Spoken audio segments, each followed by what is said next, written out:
Coucou tout le monde et bienvenue sur cette nouvelle vidéo. Je vous retrouve aujourd'hui pour vous parler de quelques titres que j'ai très envie de rajouter à ma pile à lire, mais j'attends un petit peu. D'ailleurs, je vous avoue que je sais pas vraiment combien de temps je vais attendre. Il faut juste que je sois un petit peu patiente. Principalement parce que je voudrais que ma pile à lire ait un peu baissé avant de rajouter d'autres livres. Même si je me connais très bien, je sais que je vais avoir du mal et que je vais craquer pour d'autres bouquins entre temps. Il y en a certains où je me force un petit peu à patienter parce que je veux découvrir d'autres œuvres de l'auteur ou de l'autrice avant d'acheter cela. Et je vous avoue qu'il y en a quelques-uns dont je vais vous parler aujourd'hui, mais je sais très bien qu'avant la fin du mois de mai, je vais craquer et je vais les acheter. Je me suis noté 13 titres, donc je vous propose qu'on y aille sans plus tarder.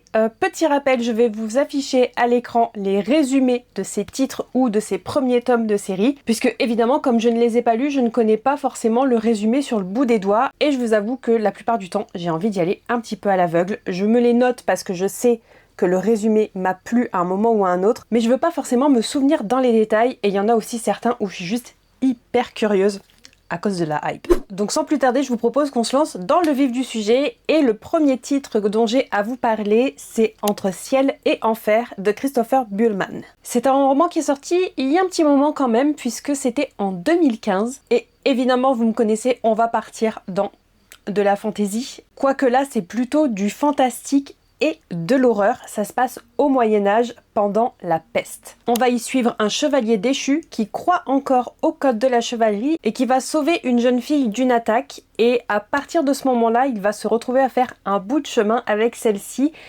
sauf qu'elle dit qu'elle a l'habitude de communiquer avec les morts. Et apparemment, il y a aussi un prêtre qui va se joindre à eux. On nous dit que cette petite compagnie iconoclaste prend la route de Paris, puis de la Cité des Papes, à travers une terre devenue le théâtre macabre d'une guerre antédiluvienne. Je suis très curieuse parce que je l'ai quand même vu passer récemment, ces 2 dernières années, pas mal sur certaines chaînes anglophones. D'ailleurs, je vais aussi vous afficher à l'écran la couverture en anglais, et le titre d'ailleurs, puisqu'il a un petit peu changé. En VO, c'était Between Two Fires.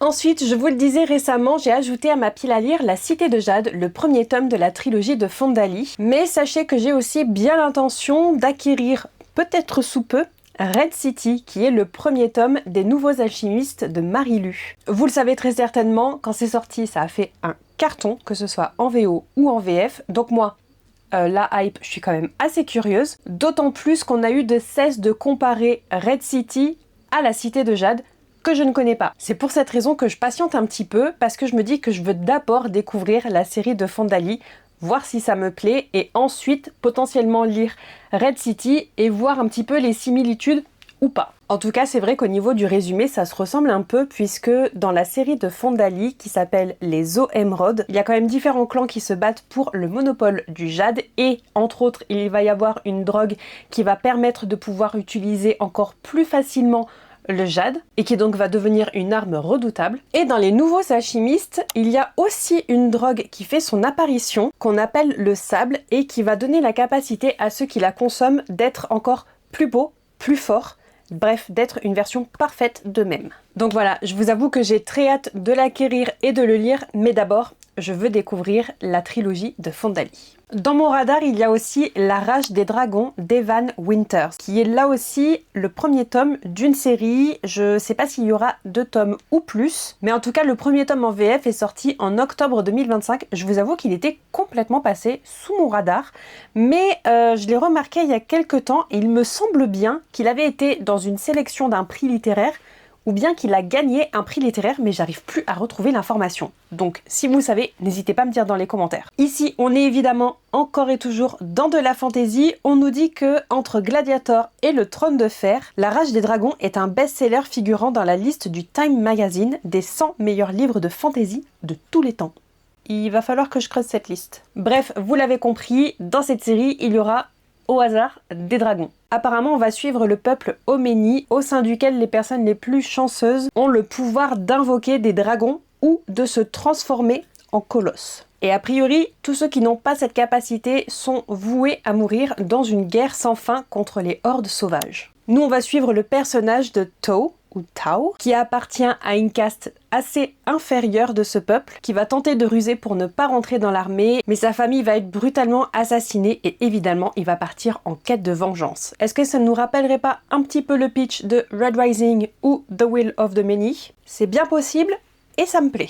Encore un premier tome de série et on repart un petit peu dans le passé. Et là aussi, je vous avoue que c'est une série qui était complètement passée sous mes radars. Mais je vous avoue que j'en ai entendu parler sur quelques chaînes anglophones qui sont spécialisées dans la fantasy et surtout la fantasy épique, héroïque. Donc j'ai découvert il y a peu l'existence de la série La Guerre de la Faille, écrite par Raymond E. Feist. Et donc j'ai dans mon radar au moins le premier tome qui s'appelle Magicien l'apprenti. Si je me trompe pas, c'est une série qui est quand même sortie au début des années 2000. Donc là, question en retard sur la trend, je suis à fond les ballons. Mais vous savez quoi, c'est pas grave, il vaut mieux tard que jamais. Mais je suis quand même curieuse parce que sur Babelio, le premier tome a une note de 4,02 sur 5, ce qui est quand même assez colossal, surtout pour une série aussi âgée. On va y suivre, j'imagine, les aventures d'un jeune orphelin qui va devenir l'apprenti du maître magicien du royaume. Il va se faire une petite place à la cour, il va gagner le cœur de la princesse, mais tout ça, c'était avant que n'éclate la guerre de la faille. Je vous avoue que ça me fait quand même pas mal penser à l'Assassin Royal. Du coup, je me dis qu'il y a un gros potentiel coup de cœur. Et il paraît que l'écriture de Raymond E. Feist, c'est du bonbon. Donc, oh, je signe direct. Une autre série qui est un peu un classique de la fantasy, un classique du genre, et bon, que j'ai toujours pas découvert, évidemment, mais là, il y a une bonne raison, je veux découvrir d'autres écrits de l'auteur avant de démarrer cette série, c'est Fils des Brumes de Brandon Sanderson. Là aussi, une série qui est sortie il y a plusieurs années, donc oui, je suis en retard, mais un peu plus ou un peu moins. Est-ce que ça va vraiment changer quelque chose? J'ai cru comprendre que la série Fils des Brumes est divisée en plusieurs cycles et j'aimerais bien découvrir au moins le premier cycle. Mais comme je vous le disais, je voudrais d'abord découvrir d'autres écrits de Brandon Sanderson avant de me lancer dans cette série. Je voudrais notamment lire en premier lieu Warbreaker que j'ai dans ma palle depuis 2 ans je dirais. Mais 2026 c'est vraiment l'année où je le lis, promis. Bon alors là on arrive sur un petit trio de livres que je pense que je vais vraiment pas tarder à m'acheter puisqu'il y a en ce moment des promos sur les e-books jusqu'au 31 mai. Donc je pense que je vais vraiment pas tarder à craquer. Il y a donc 3 titres que je pourrais ajouter à ma palle pour pas grand chose et en plus garder de la place dans ma bibliothèque puisqu'ils seront directement sur ma Kobo. Le premier, là aussi un premier tome de série, c'est L'Âge de la Terreur, tome 1, Une marée d'acier noir par Anthony Ryan. Il est sorti en poche très récemment, mais il est sorti l'année dernière en grand format et depuis sa sortie grand format, il est dans mon radar. Et là non seulement on va partir dans de la fantaisie épique avec des batailles, des guerres de territoire et j'imagine des machinations politiques, mais en plus de ça, quelque chose que j'apprécie énormément, c'est qu'il va y avoir une partie qui va se passer en mer. Apparemment, l'intrigue va se passer dans le royaume d'Ascaria, qui est dirigé par les reines sœurs depuis des siècles. Mais il y a des rumeurs qui évoquent des dracars transportant de mystérieux guerriers tatoués, voguant sous la bannière d'un culte assassin qu'on pensait disparu. Une marée d'acier noir menace de détruire tout ce qui se trouve sur son chemin. Je sens que je vais me régaler. Le deuxième titre qui en ce moment est pas trop cher en e-book, c'est Les Diables de Joe Abercrombie. Lui aussi il est dans mon radar depuis qu'il est sorti en français, mais pareil, j'attendais un petit peu parce que je voulais découvrir une autre série de l'auteur avant de potentiellement me plonger dans Les Diables, parce que je veux d'abord me faire une idée du style d'écriture de l'auteur, mais en même temps je me dis que est-ce que c'est bien obligé de lire une autre série avant de démarrer Les Diables? Peut-être pas. Ici, le résumé fait un petit peu penser à Entre ciel et enfer dont je vous ai parlé un petit peu plus tôt, puisque là aussi, ça se passe à une époque médiévale pendant la peste. Et là aussi, on va suivre une troupe de personnages un petit peu particuliers qui vont partir sur la route. Et j'ai l'impression que la religion va avoir son importance dans l'intrigue. Et la dernière phrase du résumé, c'est « Quand on s'aventure en enfer, mieux vaut avoir les diables à ses côtés ». Pour celui-ci, je vous avoue que j'ai un peu peur parce que j'ai quand même vachement entendu dire que l'humour était assez cracra. A priori, ça tourne quand même pas mal autour des excréments, donc j'ai un peu peur. mais j'ai quand même hâte de me faire ma propre idée. Énième premier tome de série, c'est le dernier qui est disponible pour pas trop cher en e-book, c'est évidemment le premier tome de La Voix éternelle d'Antonia Hodgson. J'ai toujours du mal à prononcer son nom de famille. Bref, le premier tome a été traduit en français sous le titre La disciple du corbeau. Il est sorti assez récemment, en septembre de l'année dernière, et là aussi il a fait un carton, que ce soit en français ou en anglais. Je n'ai entendu que des retours hyper élogieux sur cette fantaisie qui sort des codes traditionnels de la fantasy et qui apparemment va nous emmener de plot twist en révélation et qui reste quand même assez imprévisible. Apparemment, on va y retrouver de la Dark Academia, des complots, des épreuves, donc j'espère très fortement que ce sera fait pour moi et que ce sera un potentiel coup de cœur. On croise les doigts pour que je vous en parle très bientôt parce que je vous avoue que quand je vais l'acheter, je vais pas traîner pour le lire. J'aimerais aussi ajouter à ma palle un roman en anglais, c'est Grave Empire de Richard Swan. C'est là encore évidemment un premier tome de série, au hasard, mais une série qui s'inscrit dans le même univers que sa première série qui s'intitule L'Empire du Loup, qui a commencé à être traduite en français. Le premier tome de l'autre série, c'est La Justice des Rois, que j'ai personnellement dans ma pile à lire, en numérique d'ailleurs, en anglais, sous le titre The Justice of Kings, et j'ai aussi le tome 2 de Tyranny of Faith. Donc évidemment, j'aimerais lire et terminer la première série, Empire of the Wolf, pour m'intéresser à l'autre série qui se passe après Empire of the Wolf. Donc évidemment, comme c'est pas encore traduit en français, je vous mets le résumé en anglais. Et là, pour le coup, je vais vraiment attendre d'avoir lu dans son entièreté la série de l'Empire du Loup avant d'acheter et de démarrer Grave Empire. Moi, ce qui m'intéresse là-dedans, c'est qu'en plus d'être dans de la fantasy avec un système politique et juridique au centre de l'univers, dans Grave Empire, on va rajouter un côté horrifique. Et apparemment, c'est pas un petit soupçon d'horreur, c'est une bonne grosse dose. Allez, je vous propose de repartir dans les séries qui ont été publiées il y a plusieurs années. Je vous avoue que j'aimerais bien découvrir au moins le premier tome de Sharakai de Bradley P. Beaulieu.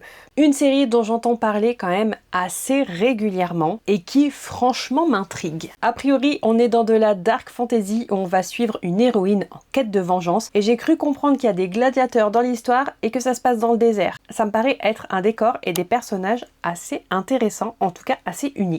Bon, là encore, une série à rallonge avec au moins 6 tomes à découvrir. Pareil, je vais attendre d'avancer quand même un petit peu dans mes séries avant d'ajouter celle-là officiellement à ma palle. Bon, on a eu quand même énormément de premiers tomes de séries anglophones.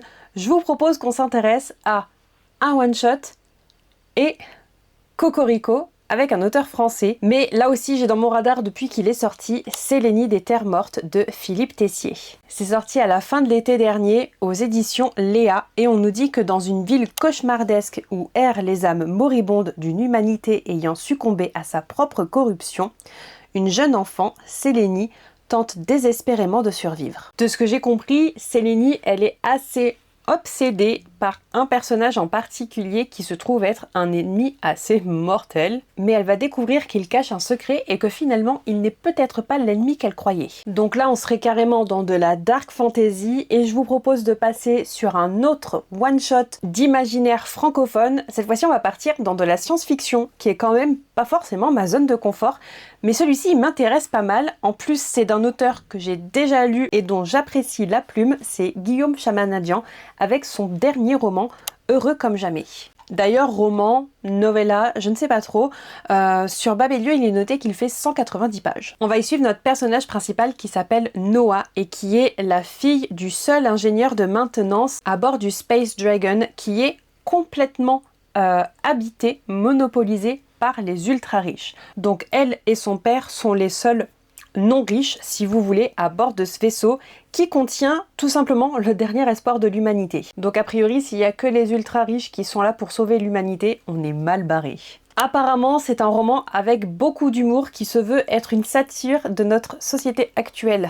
Tu m'étonnes. Ici, une sortie récente qui date du mois de mars que j'ai très envie de découvrir. D'ailleurs, j'étais un petit peu étonnée de pas forcément la retrouver dans la sélection du prix Babelio Imaginaire 2026, mais il n'empêche, je pense que je vais pas tarder à l'ajouter à ma palle. Et d'ailleurs, en parlant de la sélection du prix Babelio Imaginaire 2026 et d'un ajout à ma palle qui va se faire assez prochainement quand même, Alchemized de Sen Ling Yu. Ouais, je sais, je suis la première étonnée. Mais depuis qu'il est sorti, il y a une voix dans ma tête qui me dit que je vais pas aimer, et il y a une autre voix qui me dit que de toute façon, tant que je l'aurai pas lu, je saurais pas si je vais l'aimer ou pas. Et je suis assez curieuse parce que j'ai vu quand même de très très bons retours, notamment de personnes où j'aurais cru qu'elles auraient pas forcément aimé. Donc je me dis que peut-être que moi aussi, finalement, je vais aimer. De toute façon, comme je viens de vous le dire, il fait partie de la sélection du prix Babelio et je crois que cette année encore, je vais me lancer dans un vlog lecture où je vais lire la sélection imaginaire au complet. Pour celles et ceux qui ne connaîtraient pas, Alchemize, si vous voulez, c'est un peu une réécriture de Harry Potter, mais le cadre c'est la guerre a été perdue et l'élu est mort. Donc je vous avoue que je suis très curieuse et je sais pas si j'en attends beaucoup ou si je serais pas vraiment étonnée de pas aimer. Je crois que seul l'avenir nous le dira. Voilà, c'en est tout de tous ces titres que j'ai très envie de rajouter à ma pile à lire, mais j'attends un petit peu de faire descendre ma palle. Un radar uniquement orienté imaginaire, vous l'avez compris, c'est clairement mon genre préféré, surtout la fantasy. Et on croise les doigts pour qu'il y ait quand même des petites pépites qui se cachent là-dedans. Si vous avez déjà lu certains de ces titres, n'hésitez pas à me dire dans les commentaires, surtout pour tout ce qui est de ces titres qui sont quand même assez vieux. Parce que pour ceux qui sont sortis récemment, on voit des avis quand même assez régulièrement, mais pour tous ces titres qui sont sortis il y a plusieurs dizaines d'années, je suis quand même curieuse de savoir ce que vous en avez pensé. Et comme d'habitude, si vous êtes arrivé jusqu'à la fin de cette vidéo et que vous ne souhaitez pas laisser de commentaires, mettez-moi quand même un petit emoji horloge, parce que j'attends de vider ma palle quand même. Sinon, n'oubliez pas, comme d'habitude, on se retrouve le mercredi à 10 h et le samedi à 10 h aussi, et je vous dis bye bye!